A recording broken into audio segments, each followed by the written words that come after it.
What's up, everybody? Today I'm going to be talking to y'all about the Hoka Speedgoat 4 shoes. These came to me recommended by quite a number of people on Reddit, specifically the ultralight community as well as the Appalachian trail community. These are one of the few shoes that seem to come up again and again, and Hoka's one of the brands that seems to come up again and again. So I went ahead and purchased these from REI, and I wanted to give just my initial impressions and the first few things that I think are important to know about the shoe before I actually do use them for a through hike. So number one aspect that I would like to discuss is the price tag. These cost me a cool $140. That is worth mentioning. For me, I tend to be more frugal, so $140 was on the steep end. Some people it's probably nothing, some people it's probably unreasonable. Worth mentioning either way. So I purchased these from REI, and aside from the color, which is quite bright orange, bright blue, one of the first things I noticed about these shoes when I put my foot in is that they're very stiff. So I'm used to wearing cross trainers or gym shoes, running shoes that have a mesh upper. And so when you bend your foot, that mesh just kind of moves and flexes with you. This is maybe a canvas material. It's quite thick, as you can see. It's not see-through mesh canvas. It's not see-through mesh. It's canvas. So when I took a step in these, all that canvas or whatever that material is, that compressed into my foot. This did.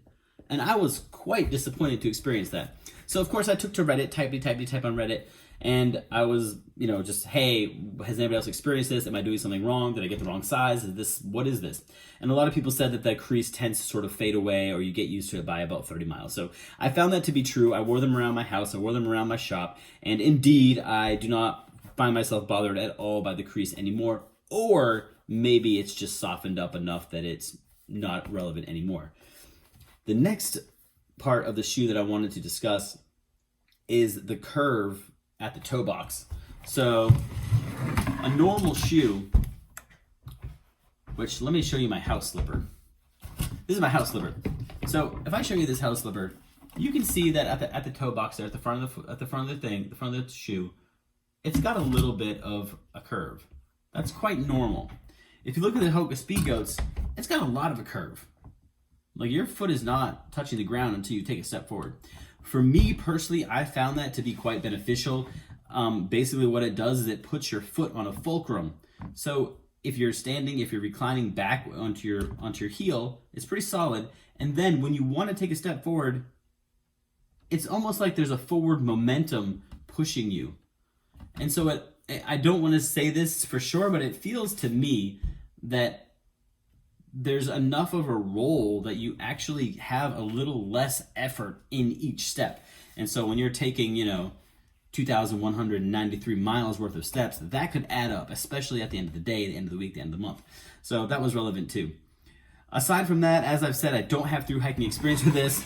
Funny story, the first time I ever went hiking for a long distance hike, I took a pair of cheap Walmart shoes that cost me about $10 because I thought a shoe was a shoe. Unfortunately, a shoe is not a shoe. I had so many blisters. I had to get off the trail for a while, and for a day. I sat in a bathtub and ate ice cream. I probably just wanted the ice cream, but my blisters needed some help too. So aside from that, I will definitely be updating regarding these shoes as I get trail experience with them. I won't encourage or discourage anybody from buying them at this point, but I wanted to give everybody my input on these. Let me know if you have any other questions about how this shoe looks, functions, performs. I want to give you a nice close-up view because I know that you don't really get that when you're shopping online. And you can sort of see here the crease, and that's only after a couple weeks, so that might become problematic. Nice solid tread. You can see there, nice deep treads there. Nice thick cushion. So let me know, you guys, if you have any other questions about the Hoka Speedgoat 4s, or if you yourself have experience with the Hoka Speedgoats or any Hoka shoes, I would love to hear about it in the comments. In fact, if you have any other suggestions for shoes that you personally found to be beneficial or really worked for you, I would love to hear that. And aside from that, happy hiking. Hike your own hike. H-O-I-H-O-I-O-H.